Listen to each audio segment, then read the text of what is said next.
Hey everybody, Phil from Two Forks.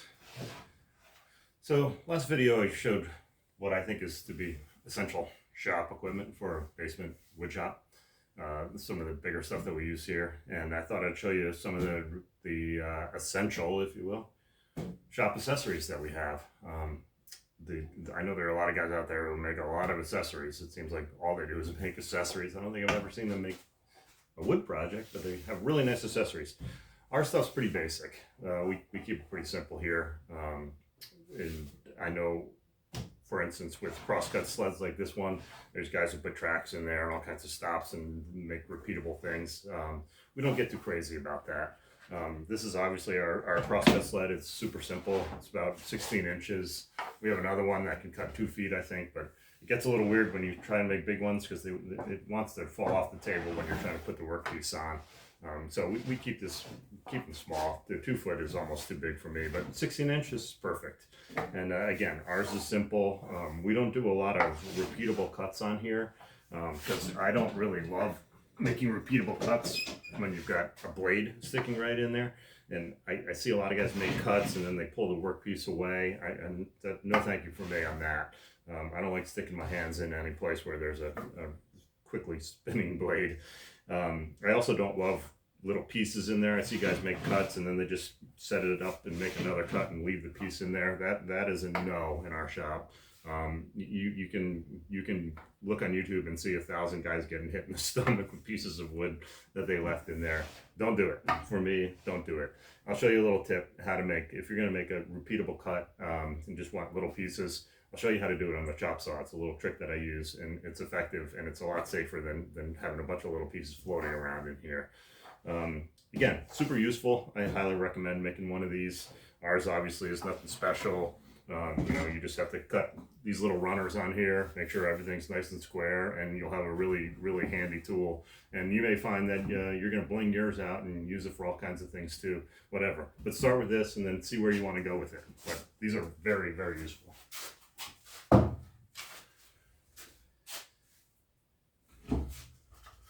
The rest of these probably, we do these, this is definitely useful and structural. Some of the other ones, not so much, but this is our finger joint jig. And again, it doesn't get any simpler than this.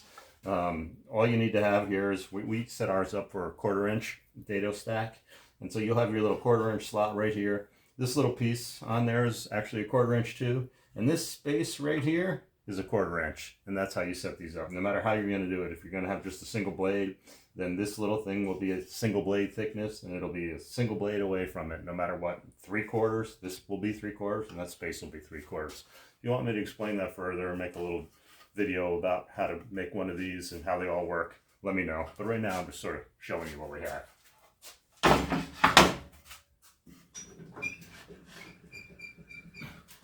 Obviously you want all of this stuff to be set up so that it's 90 degrees again. Then it's an easy thing to do, and it makes really cool, strong joints. Obviously, if you don't know what a finger joint is, there it is. Cool contrast between the end grain and the face grain makes it a neat looking little joint. And the other good thing about these is that this always ends up pretty square, 90 degrees. That's what I like about it. When I make miters and so forth, it doesn't seem to work out right, but when you make one of these, they work out nice, and they work out nice and square. So your boxes will be square. Really nice thing to do.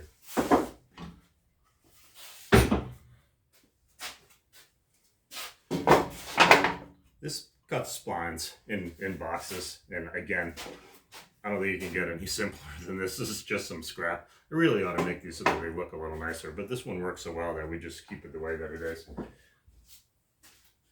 And if you don't know, it cuts these little splines in here. So hopefully you can see that. And this is maple in this little cherry box that we have. And it works out really well. And it's a nice little decorative touch. Probably keeps the joint from splitting open a little bit maybe. Probably could put a few more in there. It's up to you, whatever you want to do. Neat thing. Easy thing to make.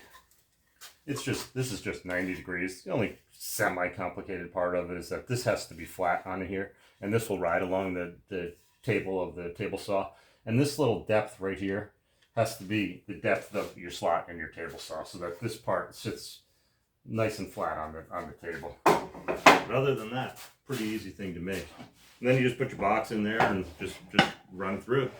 The only thing you have to watch out for is don't cut all the way through. So think about it a little bit when you set the depth on this, so you don't cut all the way through into the box and see it on the inside of the box. Not that'd be the end of the world, but try not to.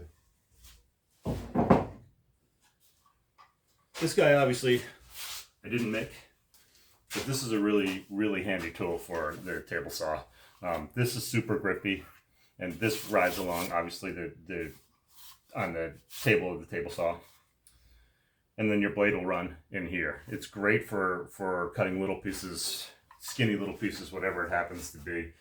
Somebody gave me this, and then after they gave it to me, I couldn't believe how useful it actually was, and for cutting small pieces. Not only do I use this on the table saw a lot, but I use it for the router. I hate routing stuff. I just do. It scares me. This thing is great for that. You know, anything shorter than sort of 2 feet or whatever, I use this thing. It works tremendous. This part here slides over, so it'll hold the workpiece against the fence, and then this piece will hold it down. And it works great. They're not cheap. This thing's called a gripper, G-R-R Ripper. They're like $80 or something like that, which seems a lot for a piece of plastic. But this will save your fingers, and it works really well. So I highly recommend, if you can find one of these, I think Rockler sells them, get one. You won't be disappointed.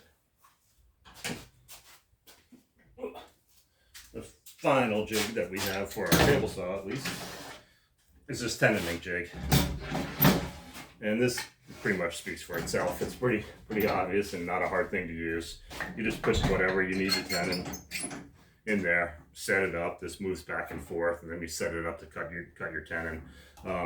This thing's probably like $100, and if the gripper's $80, this thing is an incredible value. It's super stable. It's heavy. The adjustment on it works really well. It just feels like a really well-made tool. I think the way we used to make them in America. This is a Delta, and I recommend it. We use it sometimes not only for tenoning, but if you have sort of a sketchy little cut, this thing holds the piece really well, and it's super safe. And again, I like safe tools, and this happens to be one. So whether you're cutting tenons or you need to cut some other thing, get one of these things. I think you'd be surprised how much you use it. And I know there's old school guys who love cutting their tenons by hand and all that. The same guys who cut dovetails by hand, which blows my mind. But if you're somebody who likes to get a tenon done really quick, I recommend one of these. So that's pretty much it for the table saw accessories. I'll show you a couple other things from some of our other tools that we use. There's not a ton. Some of you also may wonder why I have this strap on here. When I'm in a basement shop, and what I like to do in my basement shop is stick my shop vac hose in here when I'm cutting MDF or whatever it happens to be, and then I just clamp it down on here, and it actually collects quite a bit of the dust. Whatever's bouncing off of you, as you know, it gets sucked into here, and this thing does actually a pretty good job. It does a really good job. And I have this dust collector, I've got my other overhead dust collector, and I use this to help collect the dust. It works great. And this is just an old strap off of an old something that used to carry bicycles on the roof of the car. The other thing that this thing does, believe it or not, and you probably think, oh, it's going to get in your way. It does get in my way. But what I like about that is that it is in my way. If I'm trying to run a little piece of material through here, sometimes my hand, this thing gets in the way. That's good, because that's telling me to use this. Don't run your hand through there. That's what this thing is saying to me. So not only does it collect a little dust, but it's also, it collects a lot of dust actually, but it's also a little warning for me. Don't, if you hit that thing, you don't want to do it. If you're pushing it through here, fine. If you hit that, no bueno. So that's it for our table saw stuff. I'll show you some of the other stuff that we have. Alright, so I know you can't see me. It's me though. This is a little trick that I do to cut small pieces of it, like I was saying before, on the chop saw.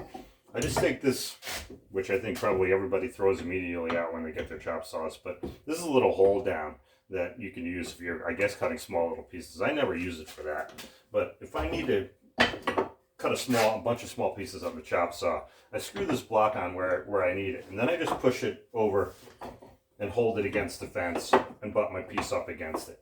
Then I take it away, make my cut, slide it back over, pull it away, and make my cut. These things they're perfect. Trust me.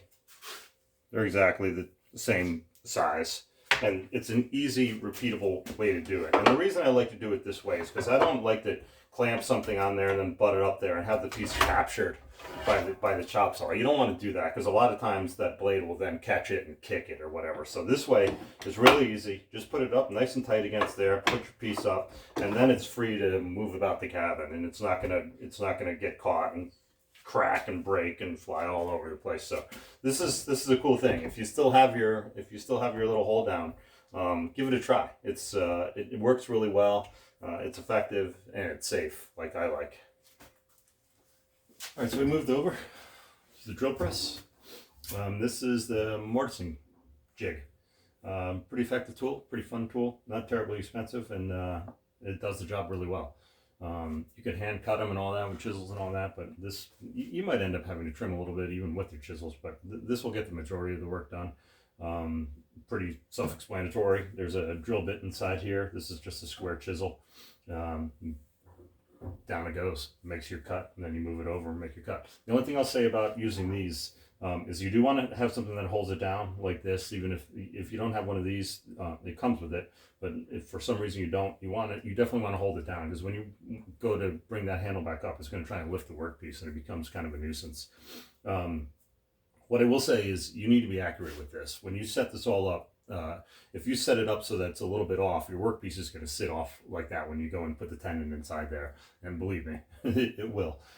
So just make sure you have a scrap workpiece, the same dimensions as the one that you're going to work, and make sure you get that nice and dialed in. Because if you don't, the workpiece just won't come out quite right. So fun thing to have, not terribly expensive. Again, I'm super cheap and I own one, so that should tell you something. And it's really effective. It saves you a lot of time when it comes to cutting mortise and tendons. So good thing to have. The other thing we have on our drill press here, obviously you want to make yourself a table. And then we made this little thing so that we're not chasing drill bits all over the place. At the end of the day, I want to make sure that they're all back in there. And we just made this little door on here because we have a shop cat. And if you have a shop cat or a shop dog or little kids who might be inclined to reach up and see what's going on up there, a lot of pointy stuff in there. So we just made this little door out of some scrap, and they're not trying to hide anything. We just don't want anybody to put their fingers on that. So fun little thing to have. Nice little accessory table on here. It keeps everything in place. And tendoning jig, mortising jig, that is. Good thing to have also. So last thing we'll show you is something we did over on our bandsaw. So over at the bandsaw, can't claim that I came up with this myself. Saw this on, I don't know, in a magazine or something like that, and I thought it was super cool. I don't know why they make these tables so small on bandsaws. I guess maybe because you're never really doing cutting anything too big. But I thought this was super slick. This guy attached this just with this little piano hinge, just made his own little outfeed table on here. And all it is, you can see, is there's just a prop rod that goes on here, and you just want to make sure that this is obviously all nice and flat with the table. But this is nice because I don't like, when I'm pushing through here, I'd prefer that stuff doesn't fall off the end of the table while I'm pushing it through, especially on bandsaws. These things require a lot of concentration, in my opinion. And so I don't like the idea of it falling off at the end. And this actually works. The only thing I will caution you is make sure that your little prop rod is captured both on the bottom and on this section right here. Because if you don't capture that, the vibrations sometimes, especially if you've got a cheap bandsaw like mine, the vibrations will cause that prop stick to fall out of there. And you definitely don't want that. You don't want the thing collapsing as you're doing it. But pretty slick thing to have. I know a lot of guys have, they have fences on here, and this would kind of not be able, you won't be able to do that, but my fence was such a piece of junk that I just took it off and I was able to do this. So if you can do it, it's pretty slick thing. That's about it for most of our accessories that we use here. Hopefully it was helpful. If you're setting up a shop for the first time, a lot of these things, like I said, will be useful things. They're not expensive. They don't take a lot of time to set up, and they're super helpful. So if there's anything you saw that you want me to explain further, or you want me to show you how to make one or whatever, just leave comments, and that's about that. I'll see you guys in the next one.